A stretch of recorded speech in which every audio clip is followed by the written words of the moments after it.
Bueno, muy buenos días a todos. Es un gusto estar acá en un día domingo. Sé que para muchos, por ahí visitas que nos acompañan, hoy es un día especial en el sentido de Pascua de Resurrección, cuando la sociedad en que vivimos recuerda que Jesús resucitó. Y como hemos dicho ya en esta reunión varias veces, nosotros, esta congregación, la Iglesia de Cristo, recordamos a Jesús como Señor cada domingo. Cada domingo tomamos la cena del Señor, que recuerda su muerte, pero como es la cena del Señor, la hacemos sabiendo que Él es Señor, venció la muerte, reina, merece nuestra obediencia total.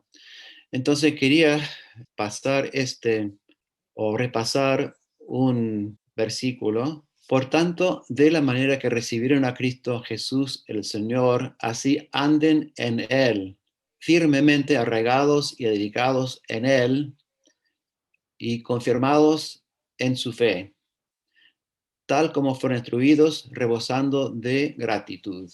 Pensando que por ahí hay personas que quieren pasar por qué consideramos que Jesús es Señor, lo hemos recibido como Señor. Elegí este pasaje para charlar hoy con ustedes. Lo puse en tres versiones: la Nueva Biblia de las Américas, la para Todos y NBI. ¿Qué vamos a pensar en si uno va a aceptar a Jesús como Señor? ¿Qué significa? Y sé que cada cristiano que está escuchando hoy acá podría pensar en una forma diferente de hablar de Jesús como Señor. Yo pienso que por ahí una manera de hacerlo es ir a los cuatro evangelios. Los evangelios a mí me encantan, están llenos de mucha sabiduría para enseñarnos. Entonces, y creo que también les he comentado antes que a veces uno encuentra una idea al comienzo de un libro en la Biblia, y esto sucede también con los evangelios, que aparece al final o hacia final, como si fuera un globo que tiene un principio y un fin, o un estante de libros y que tiene lo que sostiene en el medio, en el estante. Por ejemplo, Juan empieza diciendo que Jesús es el Logos. El Logos significa palabra, que estaba con Dios y era Dios. Define a Jesús como Dios. Entonces, a veces cuando vamos a la Biblia, escuchamos la palabra Señor, pensamos, Señor significa, es un nombre honorífico de dirigirse a una persona con respeto, pero también se usa para hablar de Dios. Dios es el Señor. Y cuando hablamos de Jesús como el Señor, estamos diciendo que Jesús es Dios. Bueno, Juan empieza así diciendo que era el Logos o la palabra, que estaba con Dios, que era Dios. Dios creó a través de su palabra, dijo, hágase la luz, y se hizo. Y termina Juan cerca al final, capítulo 20, cuando Tomás reconoce a Jesús como mi Señor y mi Dios. O sea, Juan presenta a Jesús como mi Señor y mi Dios. Lo presenta como al principio estaba con Dios y era Dios, y al final otra vez es Dios. Entonces, si vamos a Juan para ver si queremos aceptar a Jesús como Señor o recibirlo como Señor, estamos pensando en Jesús como Dios. Mateo también, algo parecido. A principio se llama Emmanuel, Dios con nosotros. Dios con nosotros. Al final Jesús promete, estaré con ustedes siempre hasta el fin del mundo. ¿Sí? Jesús con nosotros. Empieza y termina como Jesús con nosotros. Entonces, de esa manera, Dios vive con nosotros. Él es el Señor. En Mateo, el Señor manda a bautizar, a ser discípulos, enseñar a obedecer. Entonces, aceptar a Jesús como Señor significa aprender a obedecer todo lo que Él enseñó. Es obediencia. Entonces ya vemos que aceptar a Jesús como Señor es reconocerlo como Dios, reconocerlo como Dios con nosotros. entendemos que Él está con nosotros hoy en día a través del Espíritu Santo. Se hizo carne una sola vez, pero está con nosotros hoy en día a través del Espíritu Santo. Entonces, mientras intentamos aprender a obedecerle, estamos aprendiendo a seguirlo como Señor.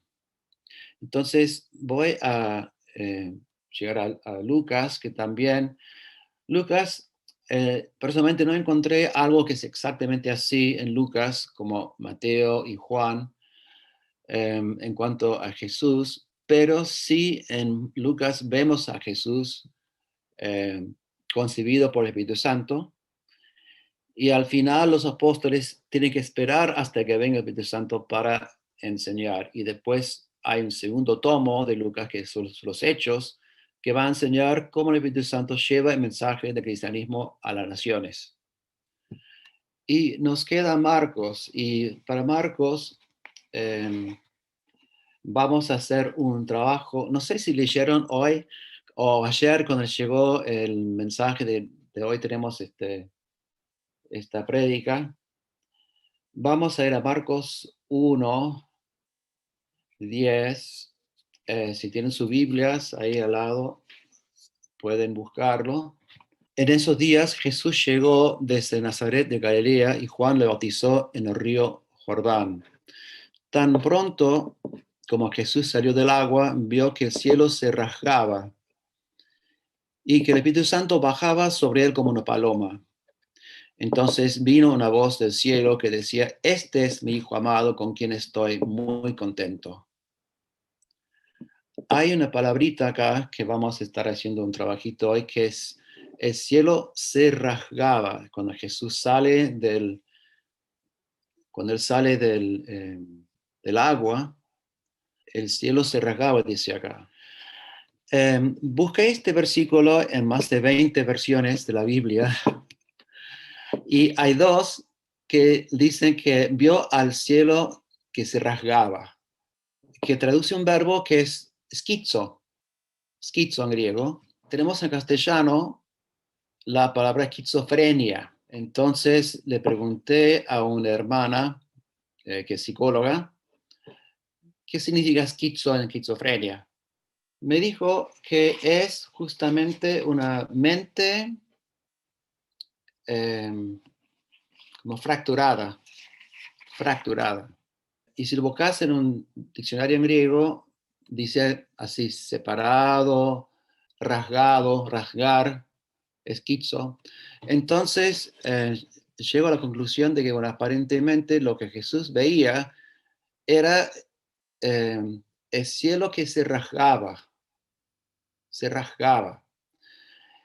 Entonces, vamos a tratar de ponernos en la posición que nos muestra Marcos al comienzo del trabajo de Jesús cuando se bautiza, y habían llegado a algunos que tener una hoja de papel en desuso. Yo tengo acá una tela, pero si les llegó, ese estaba en el aviso hoy o si tiene un papel a mano, lo que pasó con el cielo era esto, se rasgaba.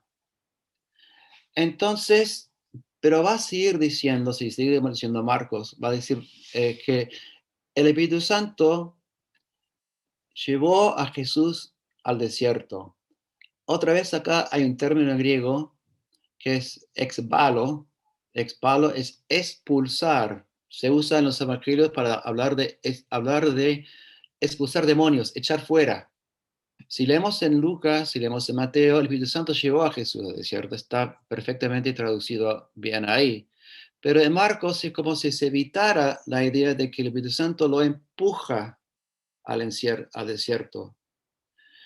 Y si lo vamos a ver en el sentido original de esto, es como si fuera una invasión. El cielo se abre, se rasga, se rompe, baja el Espíritu Santo y empuja a Jesús al desierto para ser tentado. Es una imagen, yo creo que muy fuerte, que Marcos nos presenta acerca de cómo el Espíritu Santo llega, y la idea de que está llegando el cielo a la tierra. Es como si fuera a mi criterio, como una invasión del territorio del príncipe de este mundo.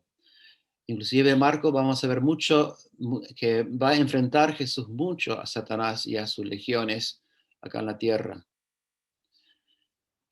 Hay algo parecido, este verbo schizo se usa en Lucas cuando Jesús habla de la parábola de la tela, si no se pone tela nueva sobre una tela vieja, porque tela nueva se va a encoger, se va a achicar cuando se lava y va a romper, va a rasgar, va a, sí, a rasgar la tela vieja, la destruye, o sea, es algo violento. Entonces, volvemos a encontrar este término al final de Marcos.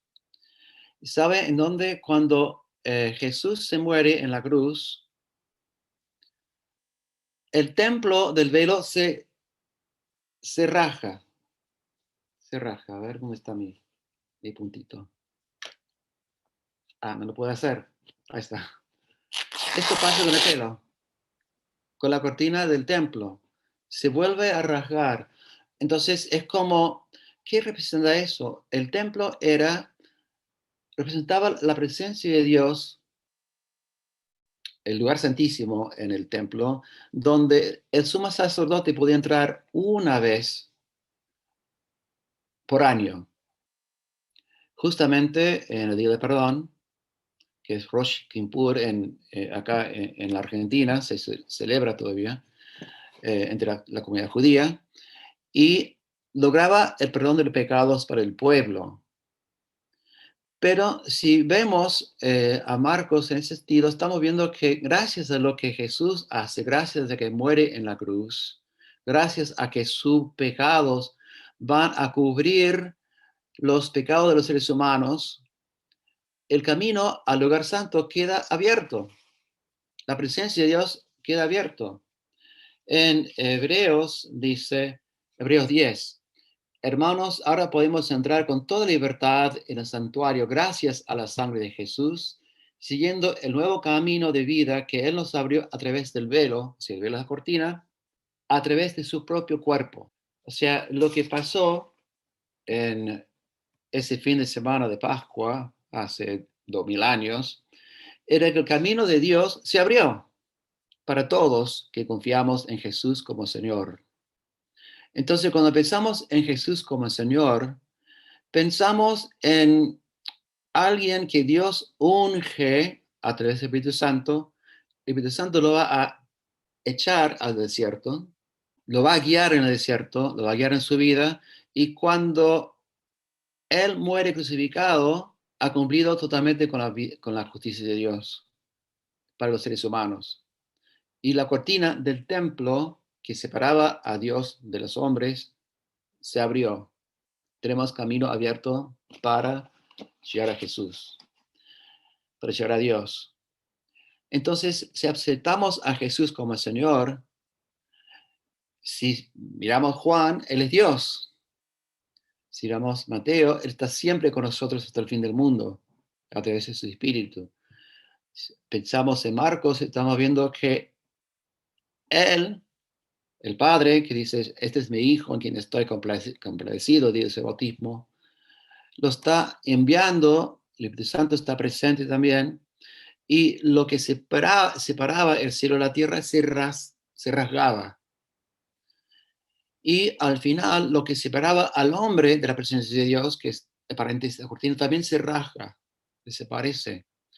O sea, enfatizo ese término rasgar, porque para mí encierra cierta violencia, cierta fuerza física, que a veces perdemos de noción eso.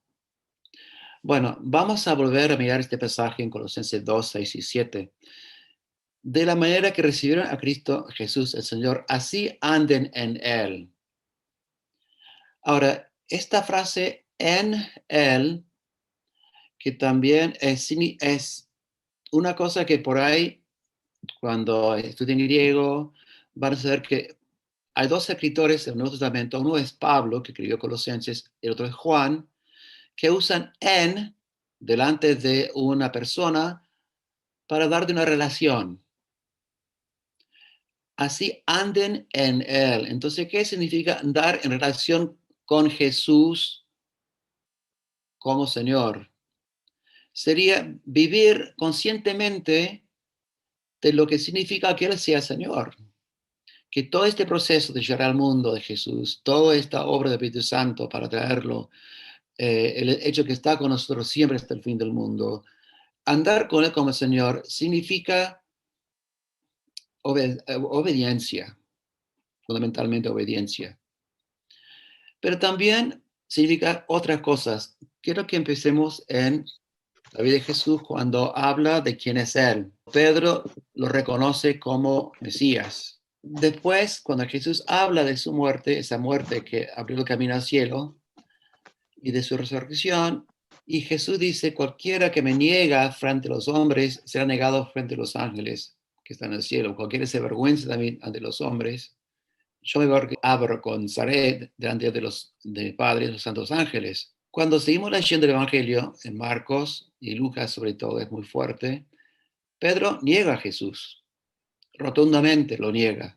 Y uno piensa, pero Jesús había dicho que cualquiera que me niega ante los hombres o se avergüenza también ante los hombres, yo lo voy a negar, yo voy a avergonzarme de él. Entonces pasa algo en la vida de Pedro que Jesús va a resucitar, aparece a mujeres que están ahí y dice, vayan a decir a mis hermanos y a Pedro, según Marcos, que vayan delante de mí a Jerusalén.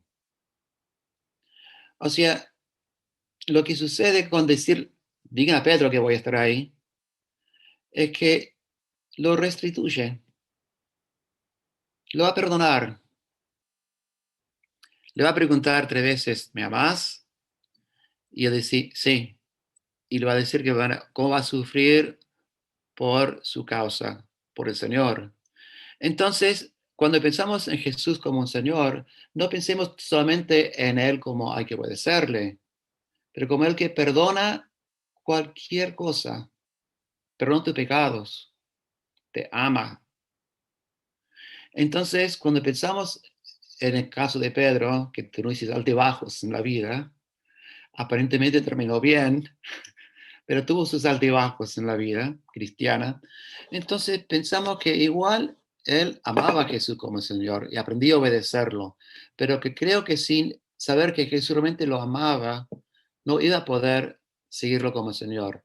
Entonces, volviendo a Colosenses 2, 6 y 7, de la manera que reciben a Cristo Jesús el Señor, anden así en Él. Dice en la PDT, vivan como Él quiere. Ahí está la idea de obediencia, la idea de hacerlo por amor. Y en NBI, vivan ahora en Él, o sea, otra vez la relación. Esa idea de en a veces se traduce como estar unidos a Jesús. Pero estar unidos a Jesús, no hay que olvidar nunca que Él es Señor. En versículo 7 dice, firmemente arraigados y edificados en Él. Otra vez, la relación de Jesús como Señor. Y me puse a pensar mucho en este arraigados en Él y edificados en Él, arraigados en Cristo como Señor. Es hacer lo que hicimos hoy un poco y pensar en quién es Jesús, qué hizo Jesús, por qué mucha gente hoy en día resucita, celebra su resurrección, cuando sabemos que realmente debemos celebrarlo diariamente, casualmente, ser que es nuestro Señor todos los días. Entonces, la idea de estar arraigado en Él es volver a pensar en quién es, echar raíces en el hecho de que es nuestro Señor, buscar afirmarte en lo que quién es Él para vos. No como algo que decís porque somos cristianos, lo decimos y lo compartimos, sino realmente buscar la forma de que realmente te arraigues en quien murió por vos, en que quiere que vos lo sigas y quiere quererte. Y también firmemente arraigados y edificados en él. La idea de edificados es si arraigarse o echar raíces hacia abajo, edificarse va hacia arriba. Eso es avanzar. Jesús dijo sobre Pedro, como persona que confesó que es el Mesías, él iba a dedicar su iglesia. O sea, reconociendo que Jesús es el Señor, todo lo que eso significa, que nos ama, que lo obedecemos, que nos perdona. Sobre eso vamos edificando la iglesia de Cristo. Ahora, uno vuelve al ejemplo de Pedro.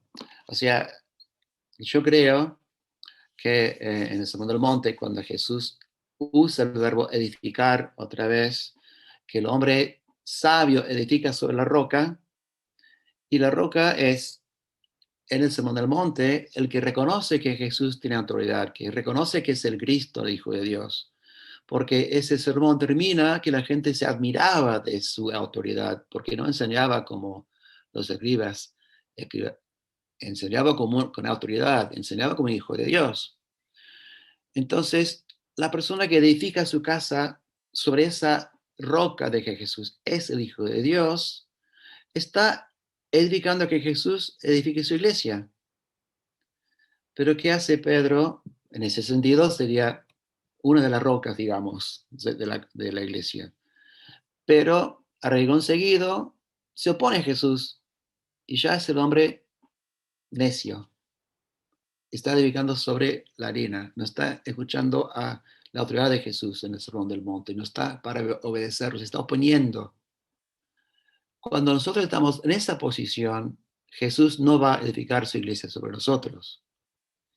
Entonces, arraigados y edificados en Él, confirmados en su fe, tal como fueron instruidos, y rebosando de gratitud.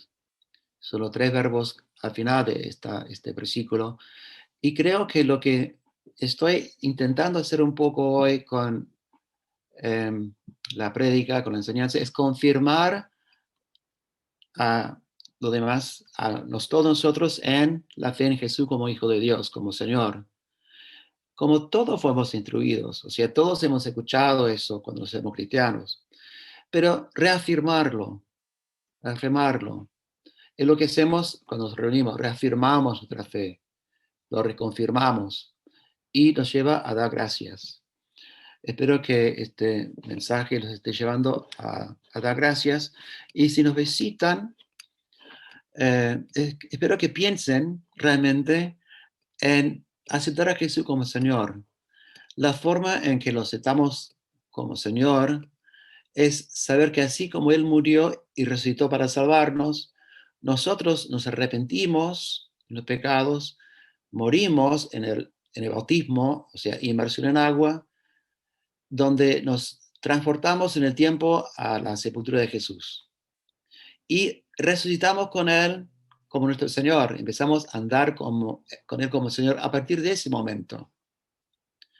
Así que quiero animar a todos que están escuchando, los que nos visitan, los que no han aceptado a Jesús como Señor, o los que somos miembros de la congregación, somos discípulos y queremos seguir a Jesús mejor como el Señor, a que mediten estos versículos, Colosenses 2, 6 y 7. Yo estuve pensando bastante en esta semana estos versículos, a mí me llegaron mucho, por eso quería compartirlos. Que Dios lo bendiga a todos.